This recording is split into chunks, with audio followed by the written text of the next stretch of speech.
Hey guys, thanks for stopping in. Today I thought we'd do something really cool. I like to do what in my mind seems like just something fun, especially when it involves cake and Bundt cake especially.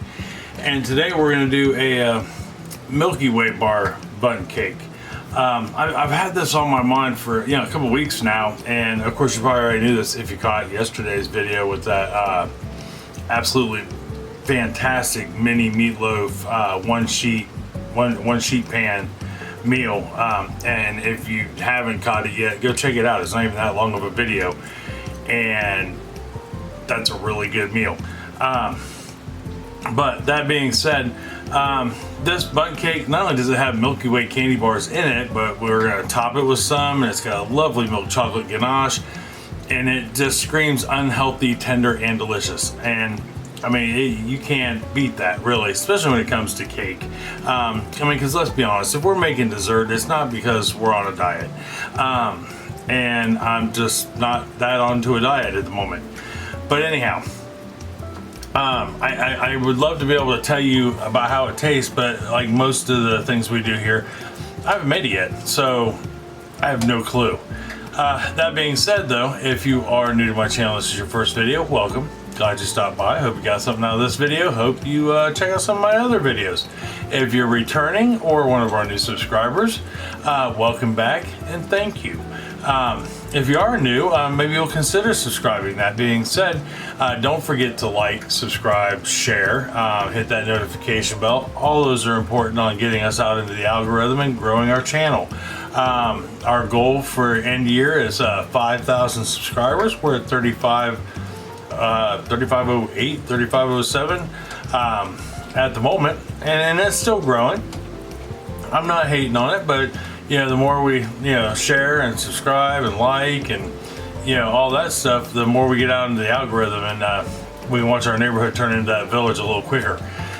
That being said, comments always welcome. All I ask, be polite, right? It's okay to disagree. Me, anybody in the comments. All I ask is you think before you type. Then measurements, I will give them to you in cups, tablespoons, teaspoons. I will also give them to you in grams and milliliters. That way everybody can play along. That being said, why don't we hop on down here to the counter and give this bad boy a shot. All right, hold on for me 1 second. Okay, we are down here at the counter, as always, underneath the Milky Way candy bars. I have my handy-dandy recipe written down. If we like it, we keep it. If we think we can alter it to make it like it, we'll keep it. And if we don't like it, we'll just pitch it. First thing we need to do is work with the rock star of this show, and that's the Milky Way candy bars. Now, the recipe calls for 5 regular size Milky Way candy bars at 260 grams. Interesting note, you may not be able to find Milky Way candy bars where you live. I learned today that Milky Way candy bars is limited to certain areas of the world. Why that is, I don't know. You can't even find them all over the US. Mars bars. If you don't have Milky Way, chances are good you have Mars bars. They are the same thing. That's what they're called elsewhere, like up in Canada and some places over in Europe. They're called a Mars bar, not a Milky Way. So there you have that. I have my double boiler going. We're also going to use a stand mixer today. You could use a hand mixer, of course, when we get down to that point. But the first thing we want to do with our double boiler is turn it on. Make sure it's lightly boiling but not touching the bottom of the pan. And to that, we're going to add our 5 regular size candy bars that I've chopped up at 260 grams, and we're going to put those in this double boiler. And then to that, I am going to add 10 tablespoons, 142 grams of butter, and I've got it cubed. And that is just so to help it to melt a little quicker in this double boiler, and I also have it at room temperature. This is probably going to take about 5 to 10 minutes, and this will be the longest portion of putting this cake together by far, is to get these to melt, but they will melt. They just take a minute. That's my understanding from the recipe that I read. All right, so we have got everything melted together. And now that we have it melted together, here, I'll bring it over to you so you can see it right quick, hopefully. Just like such. Now, once your butter is melted and your chocolate is melted, I mean, you want to stir it on occasion anyhow because you're double boiling it, but you want to stir consistently like this. And once that stuff starts to melt, and you're going to think to yourself, man, this is never going to combine. I get it, but it will. That's the part that takes the longest. You know, getting it to combine is what takes forever. Melting it's easy. Now, once it is to that stage, take it off the heat. You know, we can even actually just go ahead and set it off of that heat. Next thing we need to do is we're going to combine our only 2 dry goods, but we're going to sift them. So in this bowl right here, I have got 3 cups plus 2 tablespoons. Yes, 2 tablespoons of cake flour, which is a total of 378 grams. And we're going to put this in so we can sift it. And it's cake flour, not regular flour. It's cake flour. I didn't look to see if you could use a different one, and I don't remember right offhand what the difference is between cake flour and regular flour, but there is a difference. There's something in cake flour. But we're going to go ahead and get this sifted through. Okay, now that we got our cake flour sifted through with our baking soda, and I'm sorry I did not tell you what the baking soda was. So you were at a total of 378 grams of cake flour and a half a teaspoon, 2 grams of baking soda. And we just sifted those together. So the next thing we're going to do is with our stand mixer or hand mixer in a bowl, if that's what you got. There's no reason why you have to have a stand mixer to make anything. People made stuff without stand mixers for the longest time. I just invested in one, so I try to use mine as much as possible, but you use what you have. It's going to be forever to be able to afford a stand mixer. They're expensive. You know, well made, but expensive. So, in this one, we are going to, as soon as I go get the stuff, hold on for me 1 second. Okay, sorry about that. I have everything sitting over at the table. If you're new to my channel, you have seen my entire kitchen. It's just not that big. Right behind you is literally a window and a door and a cabinet. But that's it. You got another 10 inches and you're outside on the deck. But anyhow, in our stand mixer, first thing we want to do is I've got 10 tablespoons, once again, of unsalted butter, room temperature, and this isn't cubed, it doesn't have to be, and that's 142 grams also. We're going to put that in our mixer. It's so room temperature that it won't come off the plate. Bloop. And we're going to take this and we're going to mix this and we're going to cream it, and we're going to run it for about a minute or 2. We want it to be super creamy. All right. We have gotten our butter nice and creamy, super creamy. And like I said, let it go for a couple of minutes. It's not going to hurt anything, because remember, our butter's already at room temperature, so it's not going to really get any warmer. Now, room temperature, let's talk about that for a second. Softened butter is 70 to 72 degrees. Yeah, you can even go as low as 68, 69. You should be able to press into it and it not have a whole lot of give. Room temperature butter is anything above 72 degrees. It's not melted, and when you press into it with your finger, it should show your fingerprint. Basically, it won't come back. It should go down. You know, not just a little bit, but as much as you push on it.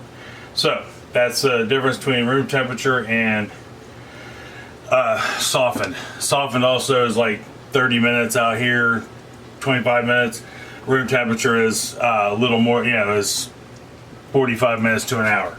All right, but we've got that done. So the next thing we need to add to this is going to be our sugar, which is 2 1/4 cups. Yes, 2 1/4 cups at 200 or 450 grams. We're gonna go ahead and throw that in there, and then we're just gonna add a little bit of salt. We're gonna add a half a teaspoon, which is 2 grams, and I'm using kosher salt. Now, if you don't have kosher salt, that's okay. Use what salt you have.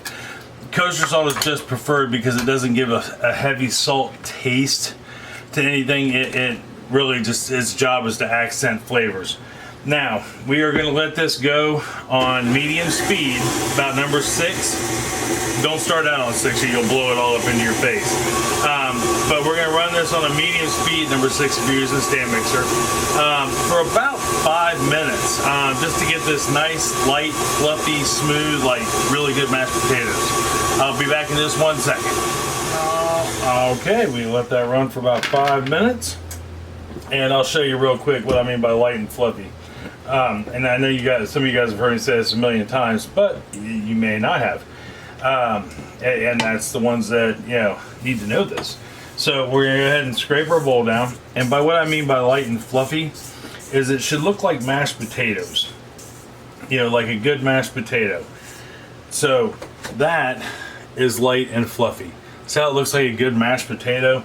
That's what we're looking for. And sometimes it takes, you know, I've even had to mix as long as 10 minutes to achieve that. It just really depends on the temperature, humidity, and, you know, the grace of God, so to speak, as to how long it takes. But in this case, it took 5 minutes, which is what the recipe said it would. Now, we're going to go ahead and fire this back up, but we're not going to have it running on a medium speed.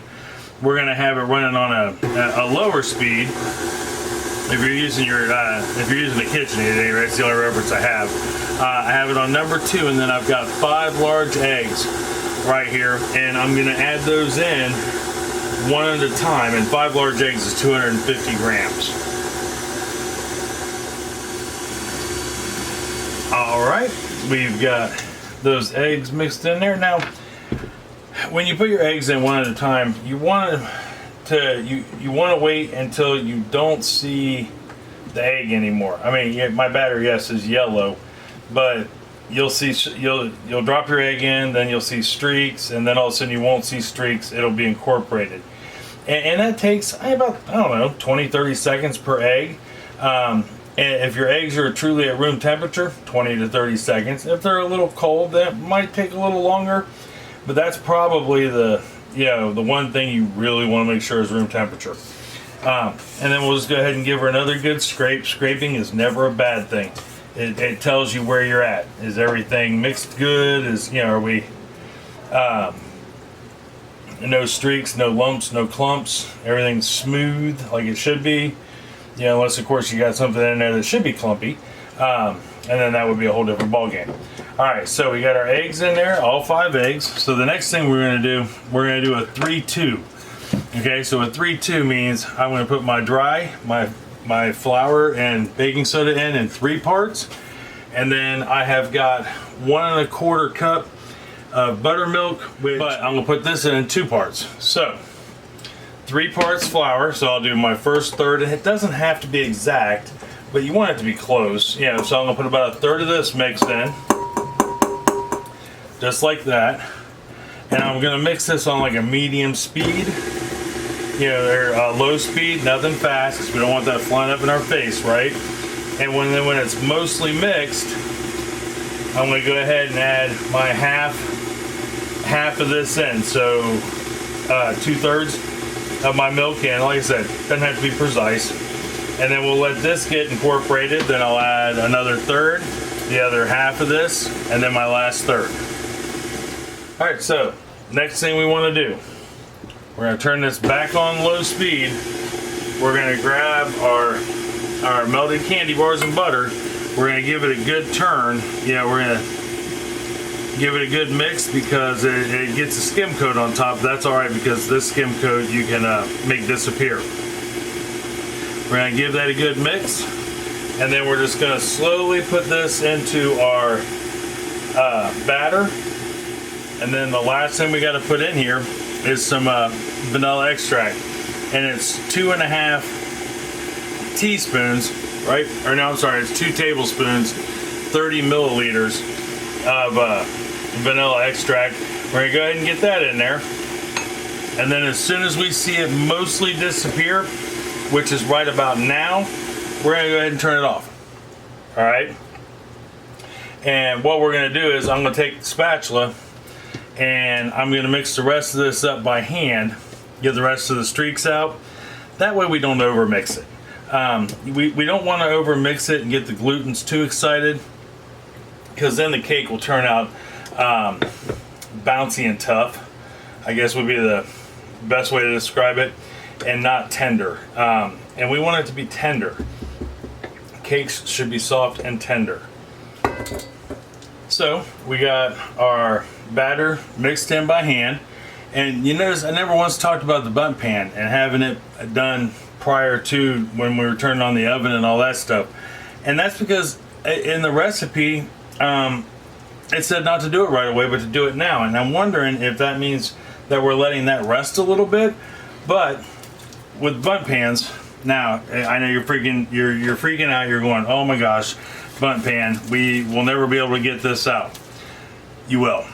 There's two ways you can do this. You can get the spray, non-stick spray stuff with the flour already in it, which I have yet to try. I don't even think I've seen it on the store shelves around here. Or you can do it the way I've done it forever, and that's just take a pat of butter, about a table, not quite a tablespoon, and we're just gonna rub this in, and we're gonna hit all sides, including this center right here, you know, and get it all rubbed in real well, or all over. And if it takes the whole pat of butter, that's okay. These are one pan, you don't have to worry about over buttering. Okay, so I got butter all in there. Now, to ensure that I hit every nook and cranny, I'm just gonna simply take my hand and rub it all around, just like this. Now, I wear a glove. You'll find some people use a paper towel to do this with. You can just use your hand. I find getting that much butter off my hand annoying, so I started using a glove a long time ago. So, but we've got all that in there. Now, next thing we're gonna do is flour our pan. In a traditional 9-inch pan, you just sew it in the center and then work your way around. But you've got this to contend with. And that can be challenging, but it's not that bad, really. So all we gotta do to get to that is really easy. So we'll get some flour out. I'm gonna grab my spoon. And yes, we're gonna make a little bit of mess here on the counter, but that's what counters are for, right? So the first thing I'm gonna do is put some flour, I don't know if you can see that, on that center post.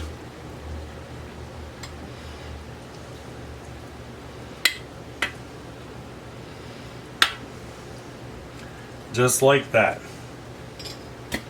So, and this is one thing I've never seen anybody show how to do, is a Bundt pan. Everybody's just like, bam, it's done. Which is great, except for that part where it doesn't teach you anything, but that's how I do mine.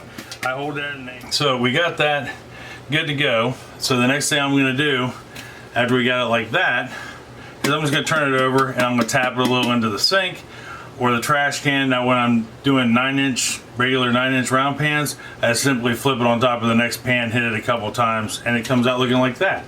But you wanna make sure you got it coated. So we've got our pan coated. Quick and easy, right? Next thing we need to do now is take our batter and get it into our pan.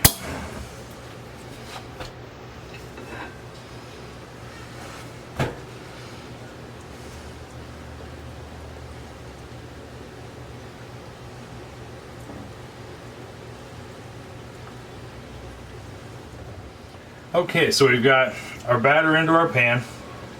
We're going to smooth this out a little bit on top. Now, this is a 10-cup Bundt pan. They also make 12-cup, and I'm sure they make them bigger than that. But most of your standard Bundt pans are 10-cup. I have a 10-cup, I have a 12-cup, and then I have like small Bundt pans that hold like a 2-cup, 3-cup.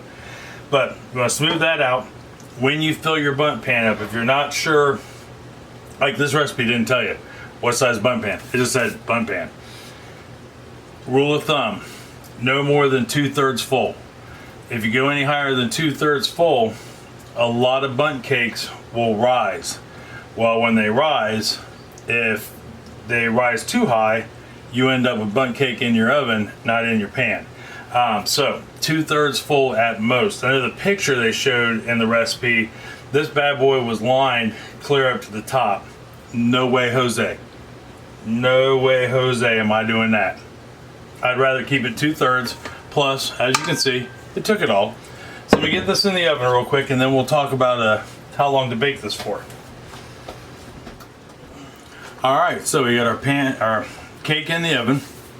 Now, if you want to be on the safe side, with your cake pan, you can always put a sheet pan underneath it. That way, if it does happen to bubble over, it goes onto the sheet pan and not onto the oven bottom. Because then it burns, smells up your whole kitchen, smokes up your whole kitchen. It's a mess. But anyhow, 350 degrees, 45 to 50 minutes. I'm going to go with 45 to start with, and then I'll take a look at it, make sure it doesn't jiggle. We'll give it a toothpick test. In the center, yeah, you got that circle, right, like a donut in the center of the donut, you know, and you should know it should come out with crumbs, no batter. Okay, so our timer's gone off. We're at 45 minutes. I haven't toothpicked it or nothing yet. We're gonna do it together. So we'll go ahead and get our cake out of the oven, just like such. And it's got a nice bounce to it just by looking at it. So a couple things we can do. First, we can touch it. Does it bounce back up? Yeah, a little bit. It might not be quite done yet. But now we'll just take our toothpick and we're going to stick it in the center there just like that and give it a pull out. And that came out clean. So now we'll do this side here. I like to do all 4 sides. That came out clean. I don't know if you can see that or not.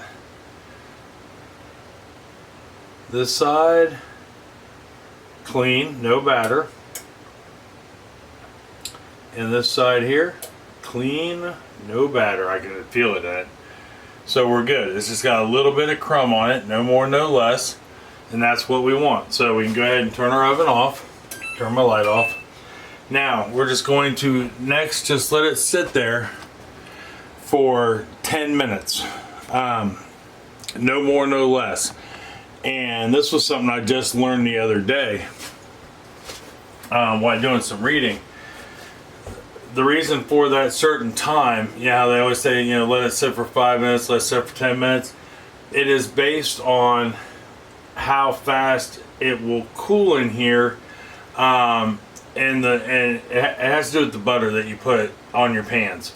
If you let it sit too much longer than that or not long enough, your cake could stick, and that's the last thing we want with a bundt cake. Now this one isn't real intricate, and I have some that are very intricate that look like cathedral or Catholic cathedrals. But 10 minutes, and then when that 10 minutes is up, we can take it out and take a look at it. All right, I'll be back in just 1 second. All right, our 10 minutes has been up.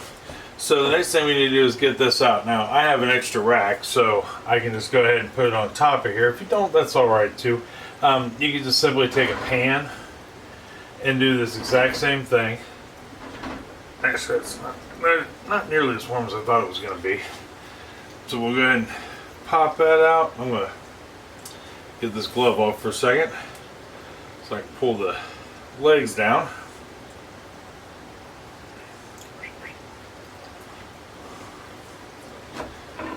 Alright, there we are. Now, in theory, this should just lift right off. Oh, look at that. Bam! That's what I'm talking about. That's beautiful. We did our job right. Here, let me bring you, well here, I'll just bring the camera in so we can take a look at it instead of bringing it to you. It's a donut on the table. Isn't that cool? There, that way you can see it in the center, at least for the moment. But there we are, my friends. That is our cake. Oh, I think that looks gorgeous. Some air pockets, but that's all right. We want that. I was thinking about that because sometimes with bundt cakes, and see how it's just got a nice wiggle to it. It's still warm though. That's nice, but it bounces. It's firm. Yeah, that's what we want. Some bundt cakes, before you put it in the oven, you tap it on the counter a few times, just like you would a cheesecake. And the reason for that is Bundt cakes can be traditionally dense, right? And I'm sure this one won't be a whole lot different, but I was thinking we didn't do that, and it didn't call for it in the directions, you know, the recipe, only because it's a Milky Way. It's got nougat in it, and nougat is light. It's fluffy. It's whipped. You know, it's got the caramel, which, you know, counterbalances that with the chocolate, and I think that is a very good representation of this. So what do we do now? Well, now we're just going to let this sit, and we're going to let it cool down to room temperature. Or at least close to room temperature. We want a minimum of 30 minutes minimum, which mine's going to be probably closer to an hour. But you want to get it down to room temperature, and then when I come back, we'll make the milk chocolate ganache that goes on top of it, and probably try a piece. So I'll see you here in just a second. All right, so our cake is cooled. Got it on a plate, ready to go. Now, at least in my opinion, when you're doing a Bundt and you're about to pour a glaze on it, I would definitely recommend a plate of some sort that has a lip, because it's inevitably going to run down the side and be a hot mess. So now we just got to make the ganache topping that's going to go on this bad boy real quick. So in this bowl here, I have got 4 ounces. It's 1 bar of milk chocolate that I've just broken up, right? I've cut it up into little itty bitty squares, about the size of a chocolate chip. You can probably even use chocolate chips if that's what you want, but make sure you get a good chocolate, or at least what you can afford. But I don't remember who this is offhand. Maybe Dove, but I'm not sure. And you want to get it chopped up. The next thing you're going to need to make this ganache is a 1/4 cup of heavy cream, which is 50 milliliters. And there are 2 ways you can go about warming up your heavy cream for your ganache, because literally we're just going to heat this up, pour it over the chocolate. You can do this in a saucepan. I don't have a saucepan that small, and the smallest saucepan I have I still can't find. It's around here somewhere. Kids are a beautiful thing sometimes.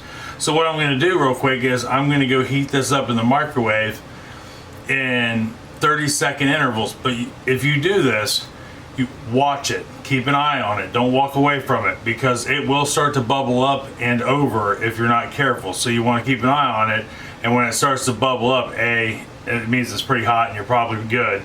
But you can turn it off and it'll go back down. I've never had heavy cream or milk take more than like 45 seconds in the microwave. So let me go get this heated up real quick, and when I come back, we'll keep on making our ganache. Hold on for me 1 second. All right, we got our heavy cream is heated up. Got our chocolate in the bowl, and it took all of 45 seconds in the microwave. Now we're just going to pour this over it, just like such. And then we're going to give this a quick shimmy so we can make sure all the chocolate is covered by the cream. And we're going to let this sit for about a minute or 2. Okay, so we've been a couple minutes on letting this sit here, and what it was doing was it was starting to melt the chocolate basically.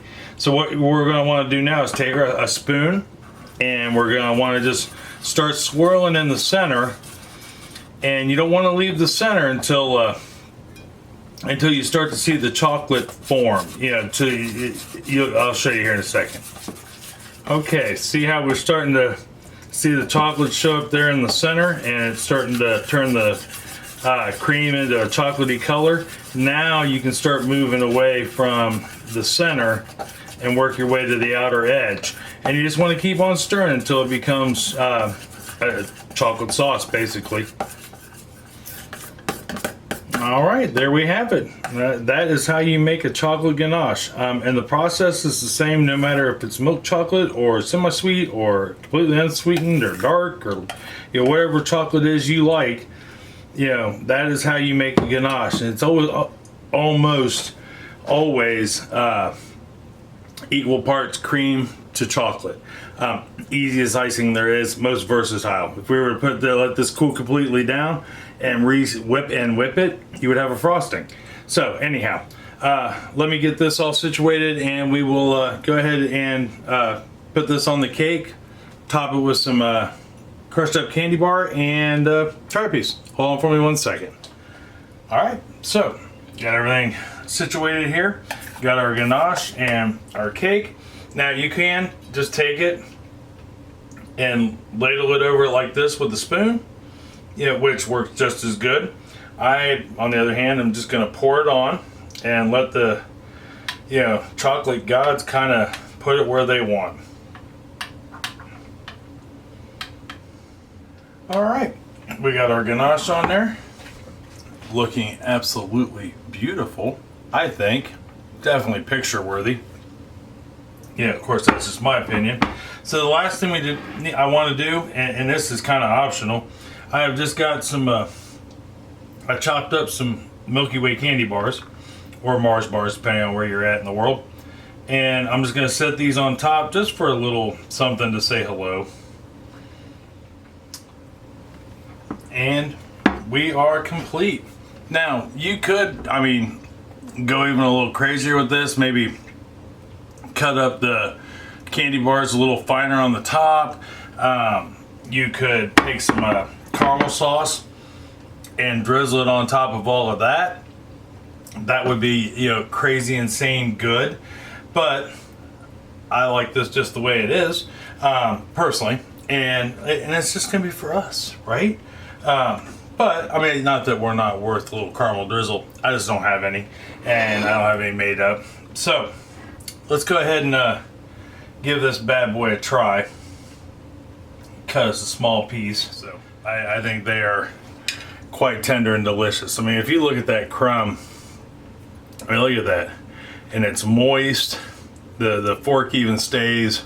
The imprint still stays there for a minute. That tells me it's moist. Oh, it's gonna be delicious.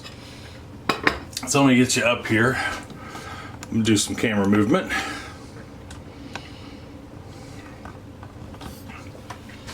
Oh, there you are. I feel like it's been forever since we've just looked at each other eye to eye. Let's give this a try and see how it tastes. I think it is gonna be, look at it, it even sticks to the fork. Oh, this is gonna be so good.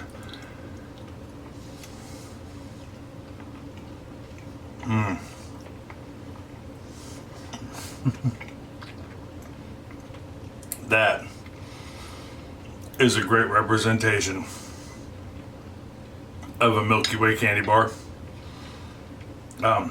It tastes like a Milky Way candy bar in cake form. Oh my goodness. And it was so easy to make. Give this a try. Holy cow, is it good. It tastes just like a Milky Way candy bar or a Mars bar. And it was so easy to make, so easy. And it's tender, it's not horribly dense, but it's not quite traditional bundt cake dense, but it's close. And I know everybody's gonna ask you for the recipe. And that, that is like one of the greatest things ever. My two favorite things are when somebody asks me for a recipe and when I can see the smile on their face when they take their first bite of anything I make. That tells me I did it right. The whole point of a baked good should be to put a smile on somebody's face, right? A piece of pie always makes you feel better when you had a rough day. Cake, do the same thing. I don't know anybody out there that doesn't like a cupcake. Hands down. And when you provided that to somebody in the form of a smile, and for a minute their day is all right, especially if they're having a bad one, makes you feel good. So give this a try. You won't be disappointed. It's really easy. You could even use this recipe in 2 9-inch pans if you don't have a Bundt pan. Just adjust your times. You'd want to go about 25 to 30 minutes versus the 45 to 50, and then just toothpick test it to ensure it's done. It's a versatile recipe. You gotta love that. But if you do give this a try, let me know. Or if you have a candy bar cake that you do, let me know down in the comments below. I think that would be awesome. Or jump over to Facebook and let the group know about it. That would be fun to talk about and hear about and share stories with, right? I don't know what we're gonna can this week. I probably gonna be something dinner wise, another meal. I got a handful of meals that I've been looking at. I just don't know which one yet. And then we'll just keep on keeping on though. I do so like canning, and I like sharing that with you. I think that's important that we have that, and you have that knowledge and skill set, because you never know what the seasons are going to bring, what life can throw at you in general, and not to beat that horse, but I found it to be true when when COVID first hit, and I ended up locked in my house for 2 weeks and couldn't go anywhere because I was sick. And I had a pantry full of food, of meals ready to go, meats ready to go, vegetables ready to go. I didn't have to worry about going to the store. I didn't have to worry about labor-intensive cooking. That was kind of awesome. So, but anyhow, that being said, till Saturday for some canning, hopefully, God willing, the creek don't rise. I love you. I love you very much. I mean that from the bottom of my heart. Tell somebody else you love them and that you love them very much. It's going to make their day a whole lot better. Guaranteed to make them smile. It's going to make you feel better on the inside and probably smile too to tell them. And if you make them one of these Milky Way Bundt cakes, invite them over for a cup of coffee, piece of cake. That's going to lead to hours of conversation, and that's always a good thing, right? Heck, you could even invite the neighbors over, maybe a couple people you don't know, the mailman, invite them all over, family, friends, somebody walking their dog down the street. Feed them some of this cake, you're gonna have friends for life, I guarantee it. So anyhow, until next time, I love you, and I'll see you then. All right, bye-bye.